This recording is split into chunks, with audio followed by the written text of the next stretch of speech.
going on, everybody? My name is D-Rock, and today I wanted to show you how to make a synth very similar to the first synth in Beyond by Virtual Riot. It's a growly, uber reverby bass sound, kind of squarish. Well, here we go. This is what we will be making today. You know the song then. Yeah, the sound right in here's.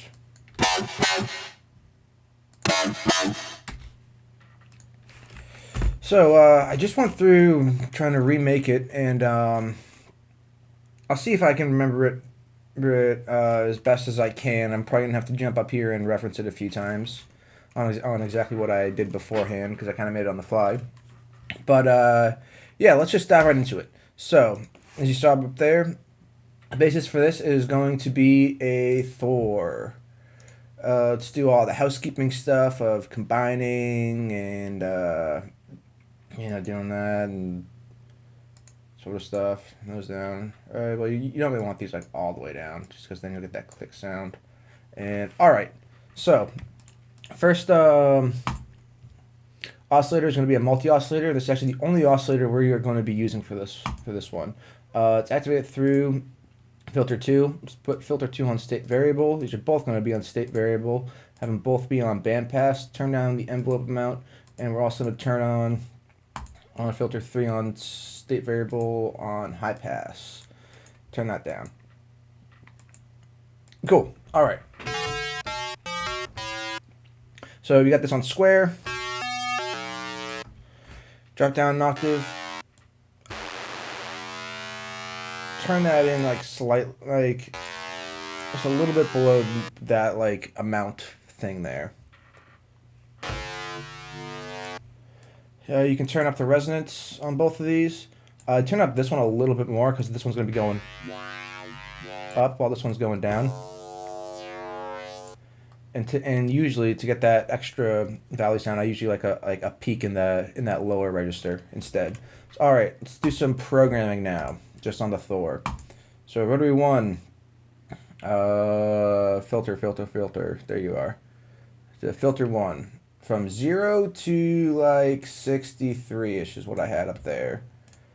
Change rotary 2 to rotary 1, and this time we're going to filter 2, and frequency as well. This one's going to end at 63, but this time we're going to go all the way up to 127 on that side. So now we've got that slight growly sound. Sweet. All right. One other little thing.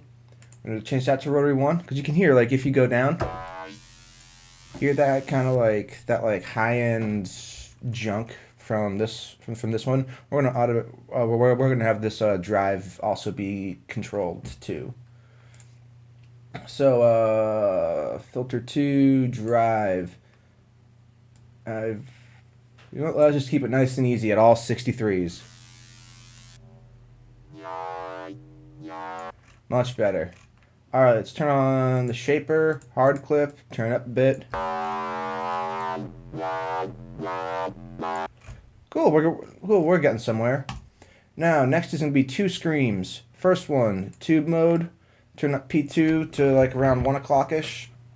Just to add a bit more tube, I said. A bit more bias to it.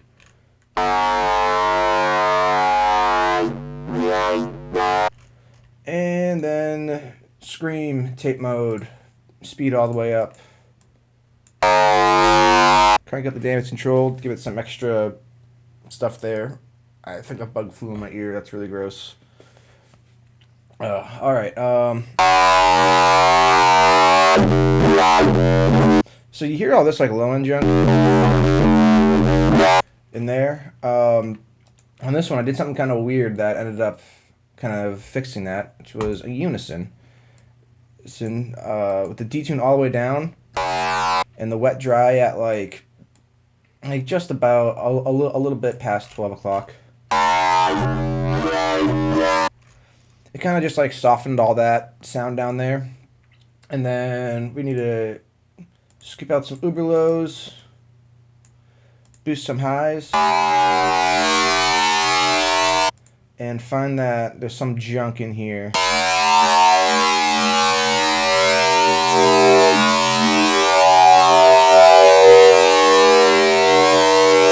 Yeah, that guy. Cool, so now we're at this stage.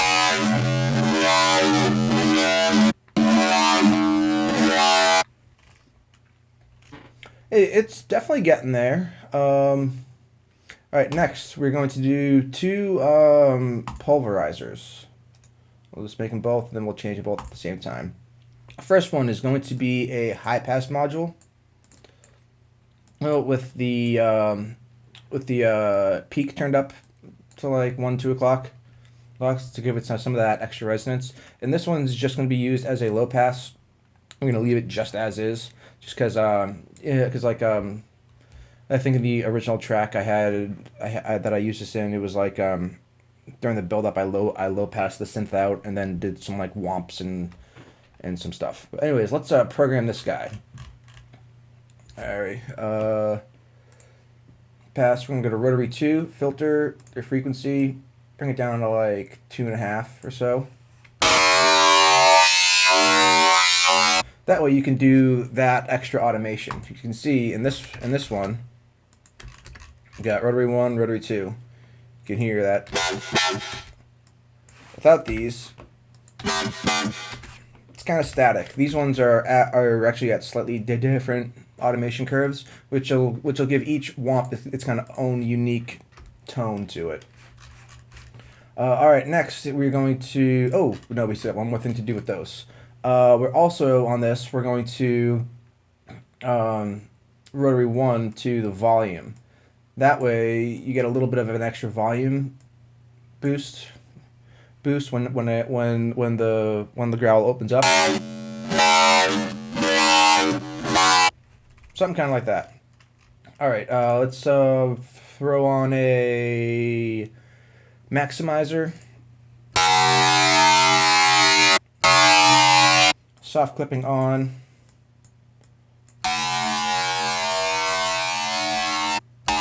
Personally, I like it on slow here. That way you get that extra little attack clicking sound. I like that sound.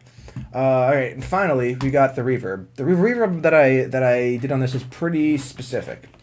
It's a reverb that has it's sidechained to itself. So we're gonna create an audio merger splitter and a line mixer, and we're gonna set the reverb up on the auxiliary of the line mixer. So Spider Audio, I'd recommend holding Shift while you're making all of these, just so stuff doesn't auto route and go crazy on you. First, the output of the maximizer, we'll just swap that over to the master out there. Output of the maximizer going into the Spider Audio, and then that going into there. Cool. We're getting signal again. Beautiful. Flip it back around. Let's do the reverb. This is going to auto route to the send here for you, which is very nice and convenient. So all you gotta do is turn up this knob and you get reverb. Not exactly the reverb we want though yet. We're going to do plate bright as can be. We can scoop out some of those lows.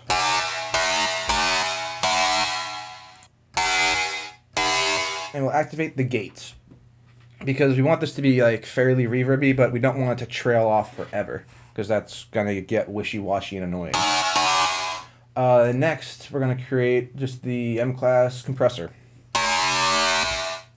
Flip the rack back around. Your sidechain input, you're gonna gather that from the Spider Audio. Crank up your ratio, crank down your threshold. So now you can hear it's gonna duck out. The reverb's gonna duck out of the way when there's signal traveling through it. Kind of like that. If you want to, you can EQ this reverb more. The nice part about setting up the reverb on the auxiliary send is that you can mess with it kind of on its own in its own little signal path before it gets routed back together with the return of the aux return. So yeah, that's pretty much it. Like I said, this is kind of one of the main pieces to that sound from that track. Let's do some automation and see how we did. I'm also going to send this through the sidechain bus. Let's drag these down. Let's find out.